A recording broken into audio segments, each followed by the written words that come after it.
ये किया स्कैन, ये डाला अमाउंट, यहाँ पे डाला पिन और हो गया। गाइस कितना आसान होता है यूपीआई के थ्रू पेमेंट करना। लेकिन गाइस क्या इतनी ही आसान इसके पीछे की पेमेंट प्रोसीजर होती है? ये सारे एप्लीकेशन के पीछे की प्रोसीजर क्या होती है, कैसे यूपीआई पेमेंट मेथड काम करती है, इस वीडियो में हम लोग बात करते हैं। आपको ये दोस्तों जानना है, डेली इसका यूज़ तो करते हैं, पीछे की प्रोसीजर भी आज जान लीजिए। तो चलिए वीडियो को शुरू करते हैं। सो गाइस जो यूपीआई होता है मतलब यूनिफाइड पेमेंट इंटरफेस, ये दोस्तों एक प्रकार की सर्विस होती है जहां पर कोई यूज़र किसी दूसरे यूज़र को बहुत ही आसानी से फंड ट्रांसफ़र कर सकता है क्विकली। यहाँ पर दोस्तों ये पेमेंट मेथड बहुत ही ज़्यादा फास्ट होती है, लेकिन गाइस इसके पीछे जो है इतनी आसान प्रोसीजर नहीं होती। यहाँ पर दोस्तों मेनली 5 स्टेप्स इस प्रोसीजर में होती हैं जो आप यहाँ पर देख सकते हैं। चलिए दोस्तों तो हम समझते हैं आखिर किस किस तरीके से जो यूपीआई पेमेंट मेथड है वो काम करती है। गाइस जब भी हम यूपीआई के थ्रू किसी यूजर को या फिर किसी रिटेलर को कोई पेमेंट करते हैं तो यहाँ पर दोस्तों सबसे पहले हमको हमारे स्मार्टफोन में चाहिए होता है एक एप्लीकेशन। इस एप्लीकेशन दोस्तों बोलते हैं पीएसपी, मतलब कि पेमेंट सर्विस प्रोवाइडर। ये पेमेंट सर्विस प्रोवाइडर कुछ भी हो सकता है, जैसे काफ़ी सारे, जैसे कि फ़ोन पे है, गूगल पे है, पेटीएम है, अमेजन पे है, इस तरीके से बहुत सारे यहाँ पर पीएसपी मौजूद है। इनमें से किसी का भी हम यूज़ कर सकते हैं।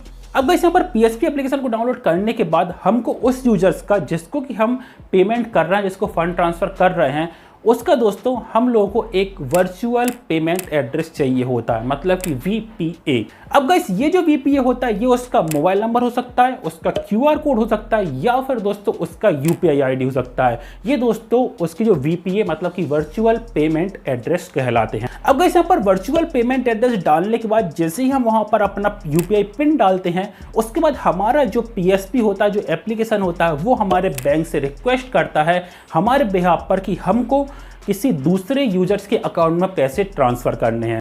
अब यहाँ पर दोस्तों हमारा जो बैंक होता है उसको दोस्तों बोलते हैं हम इशूइंग बैंक, या फिर जो सेंडर होता है तो सेंडर का बैंक।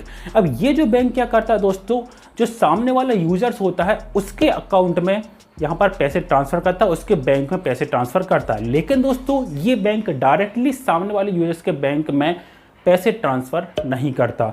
यहाँ पर दोस्तों जो यहाँ पर सेंडर का बैंक होता है मतलब कि इशूइंग बैंक होता है, और जो रिसीवर का बैंक होता है मतलब कि जो बेनिफिशियरी बैंक होता है, उन दोनों के बीच में आता है दोस्तों एनपीसीआई, मतलब कि national payment corporation of India.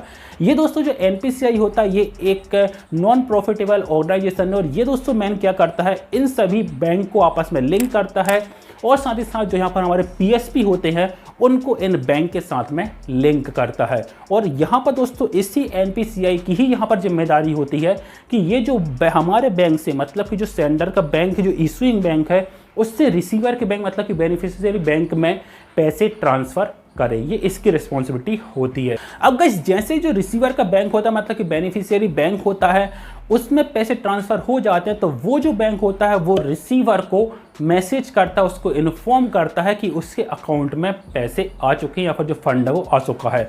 अब वो यहाँ पर किस तरीके से इन्फॉर्म करता है, वो दोस्तों यहाँ पर जो रिसीवर साइड का जो पीएसपी होता है मतलब कि पेमेंट सर्विस प्रोवाइडर होता है, उसके थ्रू जो यूजर होता है, जो रिसीवर होता है, उसको दोस्तों यहाँ पर इन्फॉर्म करता है। कैसे इन्फॉर्म करता है, यहाँ पर दोस्तों जनरली क्या होता है कि हम जिस भी यूपीआई आईडी को डालते हैं या जिस भी मोबाइल नंबर को डालते हैं, तो उस मोबाइल नंबर, उस यूपीआई आईडी से रजिस्टर्ड जो भी पीएसपी होगा, चाहे वो फ़ोन पे हो, गूगल पे हो, अमेजन पे हो या फिर पेटीएम हो, तो उस एप्लीकेशन के ऊपर नोटिफिकेशन जाएगा और यूजर्स उसको देख लेता है, उसको पता चल जाता है कि उसके बैंक में अमाउंट आ चुका है। सो गाइस यहाँ पर इस तरह की कंप्लीट प्रोसीजर होती है। यहाँ पर दोस्तों मेनली 5 स्टेप्स इसके बीच में होती है जो यूपीआई पेमेंट होती है, और यहाँ पर दोस्तों जो पूरी कंप्लीट यूपीआई पेमेंट होती है इसमें कोई भी पैसा हमारा नहीं लगता।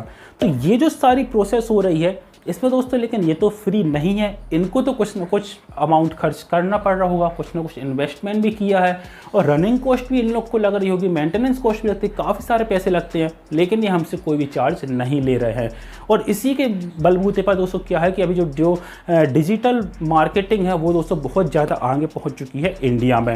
अब गाइस दोस्तों इसीलिए क्या होता है कि जो हमने देखो कई सारे पेमेंट एप्लीकेशन है, वो दोस्तों जब पेमेंट करते हैं हम लोग यूपीआई के थ्रू, तो वो दोस्तों यहाँ पर कुछ कन्वीनियंस फीस भी लेने लगे हैं। वो इसलिए क्योंकि इस पूरी प्रोसीजर को करने में कुछ खर्चा आता है, इस पूरे प्रोसेस को मेंटेन करने में जो खर्चा आता है वो इनको कहाँ से मिलेगा, तो कन्वीनियंस फीस के नाम पर वो दोस्तों यहाँ पर ये पैसा हमसे कुछ चार्ज लेते हैं।